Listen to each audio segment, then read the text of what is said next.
Posta, okay? So we spend a lot of time dealing with things from, we work from Incrusada, dealing with plays, dealing with remedies, things like that, okay?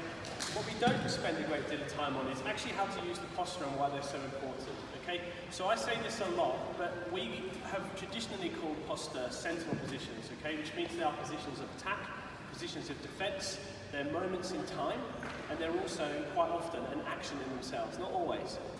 So what I'd like to do in this class is basically use a couple of examples of different Posta and how to use them in 3 different ways, okay? The main thing about the use of Posta, especially with 2 hands, is that it's your last chance to be strategic, okay? Once you go from master battle into remedy, into an action where you're both close enough to hit each other, that's then a totally reactive fight, okay? Because like last year, and I'm really big on this, you don't have time to make decisions, okay? It's reactive, that's combat, that's fighting. It's trained responses.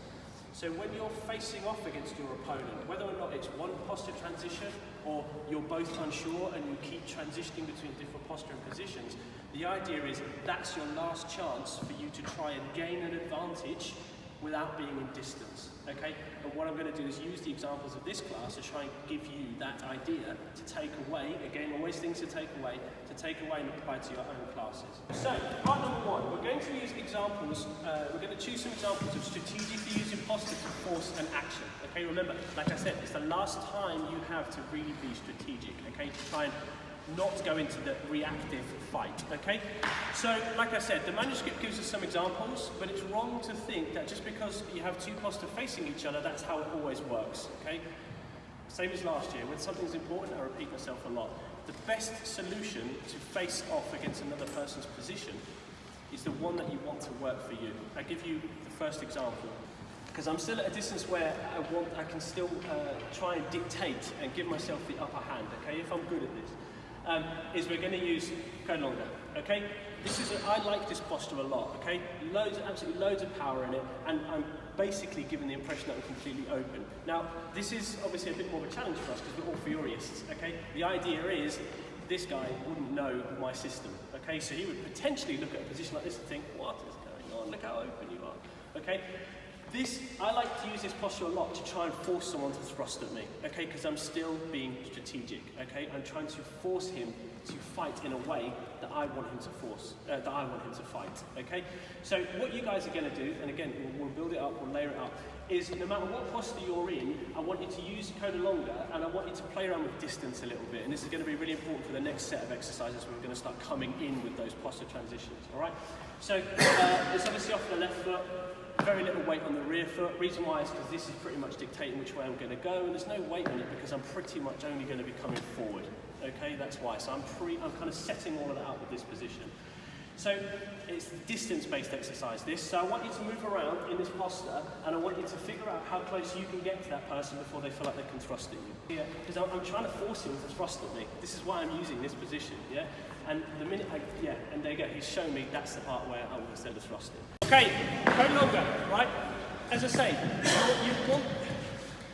if you can force your opponent to run the attack that you want them to, it's less to think about, okay? We're going to do this with 4 or 5 different posture. How I use this posture, especially again, because I'm not the tallest guy in the world, there's a lot of people that I've trained with that are taller than me, is I want them to thrust, I get really low with it, yeah? And I'll keep so little weight on that foot, because, as I say, I'm only really going to be going forward. So this is one example of the few that we're going to do, where I'm using my posture to try and dictate an outcome. Yeah? The less I can think about, the more effective I'm going to be. And it doesn't matter where he is. If you take up high finestra or whatever you want to do, yeah, it's the same thing. Come on, thrust at me. I'm an idiot, thrust at me. Yeah, no weight on the front foot. And as soon as that thrust comes in, I'm coming over, push. I'm breaking the thrust. Whatever. But it's the attack that I wanted, so it's easier for me to deal with. Okay? Next one we'll do is finestra. Simon will take up finestra. Perfect. Just making sure you know. He's grading this weekend, so.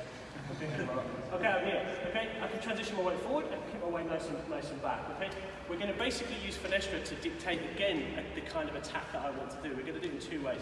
If you take up positives on, okay, I'm going to use finestra like this. And basically, what am I doing with the point of this sword? I'm threatening him with it, right? I'm basically saying I'm going to thrust at you. The reason why I'm doing that, well, there's 2 reasons why I'm doing that. because he's up on his right shoulder, if I thrust at him, I can reasonably expect him to try and cover it. Yeah?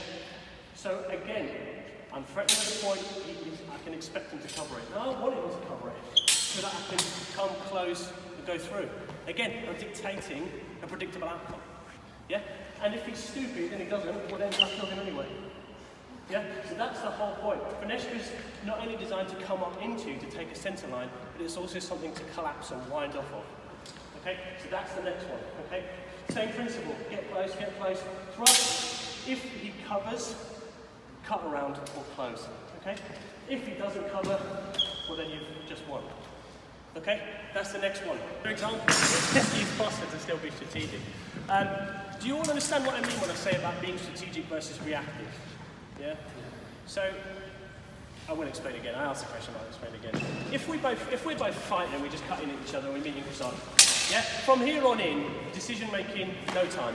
Right? No time at all. I don't have time to sit and go, right, let me just, okay, once forward, maybe I can grab it. It doesn't really work like that. The brain goes, once forward, I've trained this a lot, boom, there's an option. Yeah? So this is all reactive. But because of distance, out here, I can still play the game. I can still be like, okay, how do I gain the upper hand before we've actually come into distance where I can't make decisions anymore? That's the whole premise of this. We're going to stick with Finestra. Again, this is still kind of part one, if you like, of using Posta to force a predictable outcome, okay, or hopefully force a predictable outcome. And if it's not a predictable outcome, well then your training takes over and you win or you don't win, and that's fine. So we're going to stick with Finestra for just one more example, okay? But what if Simon's low, okay? What if he's in a low position? So the reason why I wanted to add this one in is because sometimes it doesn't go the way you want it to go. Sometimes you have to use other things to try and force that predictable outcome. So I'll stick with Finestra. Okay? Now logic would dictate that if I'm threatening with the point, he's just going to cover. Exactly the same as when he was up on the right shoulder. Okay? Now, this is where a little bit of intent and menace comes in. Okay? There's a class later on this afternoon about Fiore's Sigma and what those traits, how those traits manifest themselves. This is kind of atypical of what that kind of class should be. So what I'm doing here is I have to sell it, okay? Because it's the same principle. If I get close enough where I can just thrust, I will. But he's going to be an absolute idiot to let me land that thrust, right? Unless he has no competency whatsoever. So it's the same basic principle, but now he's low. But I have to sell it, which means I can't be like this. I can't just be woolly. I have to, come on, yeah, you have to give it a bit of menace, okay, to sell it. Same principle though. If I'm close enough, bosh, there you go. He's got a teeth-foot sword. But I'm expecting him to cover. As he covers, well now this is getting on for a vaguely familiar position, i.e. in Kodanda, and because I've sold it, look how out of position he's now come. I've got a massive opening here. Yeah? Again, using a Posta to make life easier for myself. Again, we always focus on technique and play. We very rarely focus on what happens to get there. Okay, you'll hear some of the more senior levels talk a lot about master battle, okay? Loosely defined, master battle is everything that happens before a play, okay? Movement, cuts, Posta, it's massive, right? 90% of a game of rugby is just throwing a ball. The other 10% is just scrums and all your tactics, stuff like that. Exactly the same in fight. 90% of the fight is your basics. This is the 90%, this kind of stuff, okay? So we'll use another example, still in that first section of using the Posta to try and dictate a specific outcome. We're going to use Ching, okay, so I'm going to be in Ching, okay, and Simon's going to be in anything he wants to be on the left of his body, okay. If he's on the right, it's different, we might quickly do that afterwards. So I'm in Ching. Now, the whole premise of this Posta is to threaten with the point, right, War's tooth, so it's exactly the same as the unarmed action. Now, hopefully he doesn't know the same system that I do. Remember, Fiore wasn't exactly publicising this to the whole world. So he should be a little bit conscious about this, but not really understand it. That's the idea. Effectively, what I'm going to do now is start to get him to move with the threat of what can happen from this Posta. Because if I don't like that position, or I'm not particularly au fait with dealing with cuts from, their left to my right, I can use a Posta like this to keep them moving, so force them out of position. And how I do that is I'm coming offline and I'm threatening with a point. Hopefully he'll move. If he doesn't, he'll hit him and it doesn't matter anyway, does it? So let's come away from that a little bit. Again, I use this really aggressively. I'm coiled right up. So in his brain, he's already identifying that there's a risk here. If I'm just stood there like this, it looks like I'm waiting to receive an attack. That's not what I want to use this for. I want to use this aggressively. Come on, I want to get him to move. And the whole thing about Chingali is I'm coming offline with stuff. I almost hit him. But look, I forced him to move. Yeah, this is perfect for me. He's now low, effectively spent. The only real option he's got from here is to thrust. I have to take that away from him straight away with a one-handed sword cover. Yeah, but I forced the outcome. Yeah. The other thing about using a posture like this, especially if he's up high on the left shoulder, is that with a bit of luck, you're taking away from him the option to attack you. And it doesn't mean he won't attack you, but what it does mean is if he does attack you, he's probably not very good at this, okay? Because you're here. I personally, in that position, you don't feel like you want to hit me, I hope, because you know what's coming, right? So, and that's it, that's exactly the response that I want, right? And if he does swing it out, no problem. How easy is it to transition from one posture to the other? And then we're back into what we do every day in our classes, in Crusada, play. Yeah? And your hands, that's always a really great question, okay? If you've got protection on your hands, you don't care ever, okay? I'd rather stab him in the neck than worry about my hands. If your hands aren't protected, well, of course, then you do different things. Yeah, you're always conscious of what safety you have and what protection you have. Just to be clear though, with Chingali, you're not necessarily with an action like this coming straight down the middle, okay? That's not the point of this. The point with Posta, the reason why you're coiled up like a spring and there's no weight on the front foot is because that is dictating where I'm going. So I've already taken the weight off of it to make my action quicker, okay? I'm coming off with the front foot, the crease, and I'm coming offline, either like this or like that. And look, I'm right on the edge of distance, because why would I want to be any closer? Yeah, right on the edge of distance. That's the point of this. And like I say, hopefully you're getting them to move to defend. Yeah, perfect. I mean, no problem. Okay, how easy is that action? If they attack you, no problem. I'll just transition to my posture. I'm still coming offline. I'm just the same footwork. Yeah, I'm just then reacting, and I'm into my reaction distance rather than my strategic one.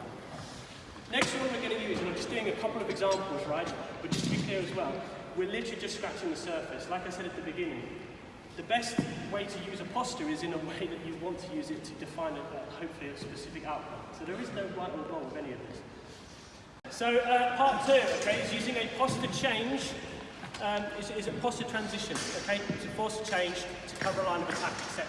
Again, just a couple of random examples. I'm trying to use stuff you can take away. There's no right or wrong, all right? So, in this particular instance, we'll go back to Dented Chingali. Okay? Now, if I find myself low and on the left side of my body, okay, bear in mind again, he might not be a Fioreist, he probably isn't, okay? So obviously we have to use Fiore posture to make it make sense to people, but if he's just low and on the left side of his body, it's the same basic option that I'm going to apply. You take up Chingali nice and tight and put on low. Okay, this is an example of using a posture change, okay, to effectively close off a line of attack. Again, we'll do like 4 or 5 of these to give you an idea. It doesn't matter if I start high, although the higher I am, the further I've got to go, so just bear that in mind. If I'm Posta breve, it's not a position I want to stay in for very long, okay? So what we're going to do is with a step, we're just going to cover a line of attack, okay? Now because things are happening low, because it's pointy and sharp, and because I'm now starting to lose a bit of visibility, probably not something you're going to do without at least a little bit of armour on. That being said, it's a complete system, so we'll cover it nevertheless. Because we've just used Chingali, haven't we? So we know, really, they're going to be coming either straight forward if they don't know the system, or if they do know the system, they're going to be coming offline with the thrust. You can't really cut from there. You can false edge against an arm, maybe, but it's not a fight ender, so we don't worry about it too much. So, again, middle, whatever, maybe I'm Posta breve, I'm literally just going to transition past this foot and just cover a line of attack. Okay? Now, I use this quite a lot because I like to close, as I'm sure most people know. So if we're moving around and he's just transitioning into a Posta, let's say you go from high to low, so he's there and he goes into Chingali, that's perfect for me. I'll just cover it. And sometimes things don't make sense until you see them in action. Okay? That, straight out the manuscript. Thank you. Yeah, that's an example of this thing being used. I'm just covering line of attack with a posture change. Okay, so have a practice with that one first. For argument's sake, for nice and easy, Posta breve, just start off in Chingali. It's got to be forward, right up. And then I'm literally just going to drop on top of it and just come forward like this. That's it. Nothing fancy, don't want anybody on the floor or whatever. And you notice I just asked him to move the point a little bit more offline. Well, you can't always dictate how the person's going to take up their position, right? I can't say, well, that's not right for me, mate. Can you just adjust it a little bit? It doesn't work like that. So let's say his point was a bit more online. This is not an option I follow, because as I start to cover, he's going to thrust me. And even if I cover it, there's too big a risk, okay? So that tells me I do something else. No problem. I'll take an arm, and then I'll close, okay? So be aware of the subtleties, okay? Posta breve, cover it, just come straight over the top. No problem. Once it's on the ground, whatever, hard sword, job done, okay? Don't ignore the subtleties, right? If your instinct tells you to do something else, and you're trained at this, it's probably right. So if you stuck your mark, so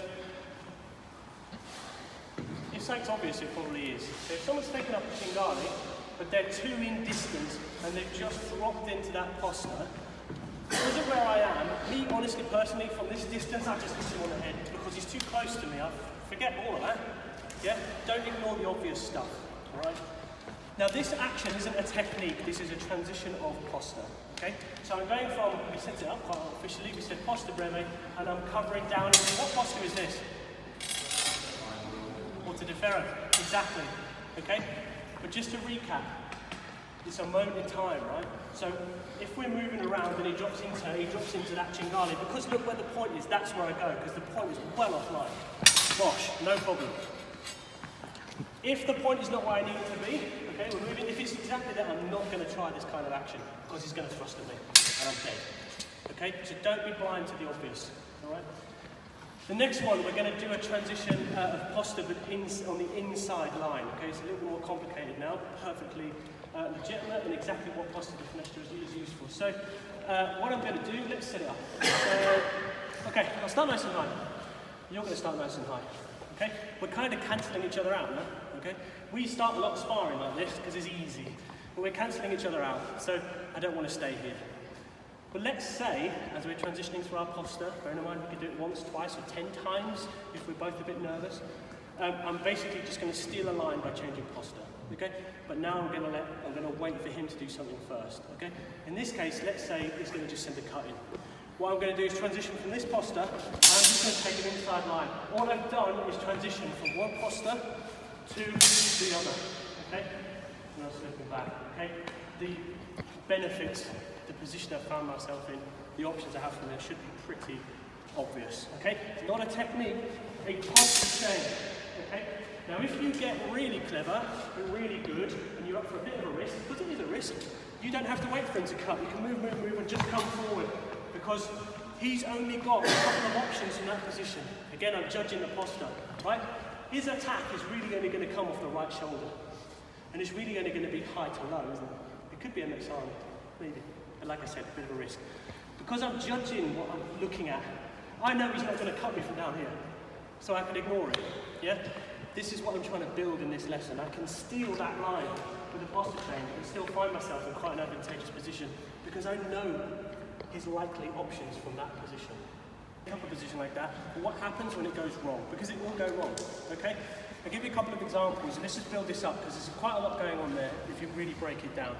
So whether I'm stealing the line or he's cutting at me, what's giving me the speed is my shoulders, okay? First of all, I'll do it without a crease, okay? So slowly. Right, so if you send it in a bit of gusto, yeah?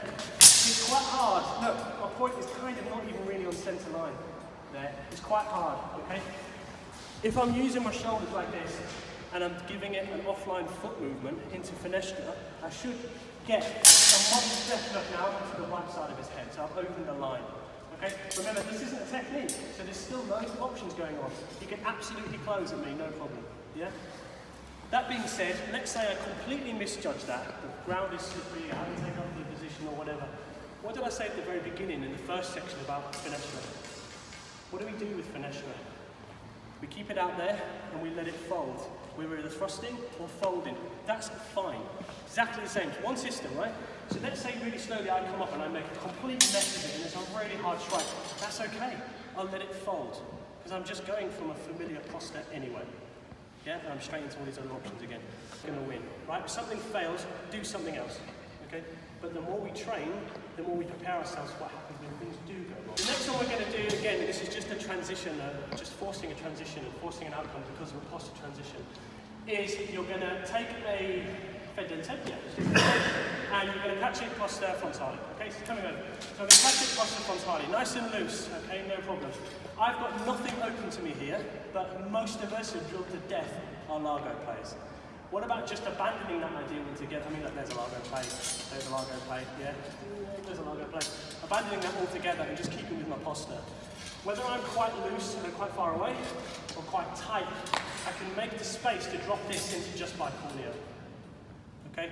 If we've got time, we'll have a little exploration of bicorneo. It's quite a complex thing that's going on. But you can see I've just recovered a bit of distance and dropped back into a posta, and I've gained the opening again. And I've got all of that to thrust in with. Without a technique. Don't even need a technique. Yeah? So the cut comes in, I catch it. Whatever happens here, I'll get it every time. Okay? No problem. He can then react to me, so he can push it aside, but that's okay too. I'm back to what I'm used to being, I'm back to where I'm used to fighting from. If I find that I'm a bit too close, however I've gotten there, I'm really close now for bicorneo, yeah? I can drop back and pull it in, no problem as well. Okay? So have a practice. Section 2 over, we've got a little bit of time to do some section 3, so just to be clear, and I will remind myself, look, last night's again this year.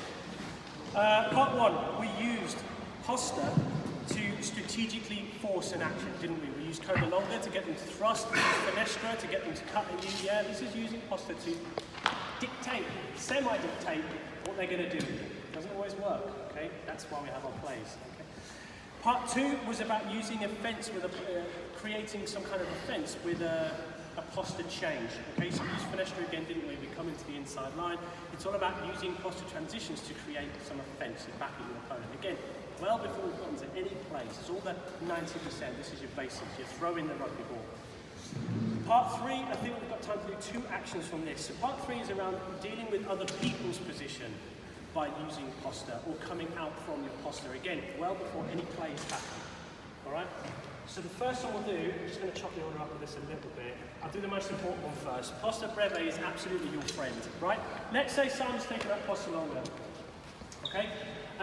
We were just doing this, but from the other way around. So we were using Posta longa to create a fence with snipes, with thrusts, to piss them off, basically, to get them to go like that.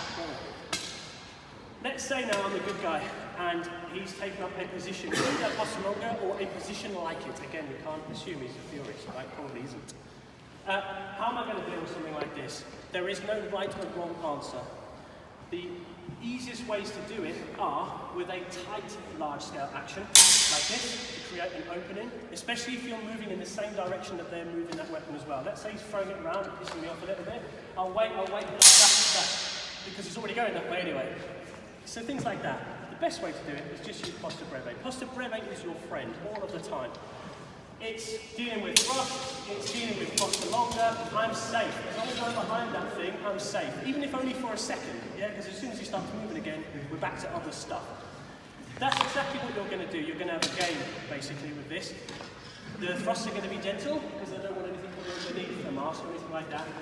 Posta breve is fine from either side. You're literally just going to take it up from the other side and just walk forward with it. Don't care what you end up with, where you land, no problem. But Posta breve is your absolute friend. Okay, it doesn't matter for which side, change the points now. This is a very specific theory principle. I'm doing it in a very lazy way to prove a point. Look, the further I move forward, the more his blade comes offline. So if he's Posta longa at me, even if he's swapping sides, even if I find Posta breve and swap sides, look, it doesn't matter. I'm safe. Yeah? And obviously I'm not going to walk right into him, I'm going to find my own opening, yeah? So the game is a principle-based game, not an action I'd actually expect you to do in sparring. I wouldn't expect you just to walk forward in the Posta breve, but it's to prove a point, okay? I tend to be quite lazy with the Posta breve, because it's kind of linked to frontale and stuff, so I always want to have that spring to come out, but I don't care if you form it a little bit further away from your body, exactly, the manuscript doesn't matter. Come forward, swap sides, Simon, doesn't matter, whatever you want to do, it's all there. Yeah, just covering, and it's just a Posta. I'm just walking forward in Posta breve. Okay.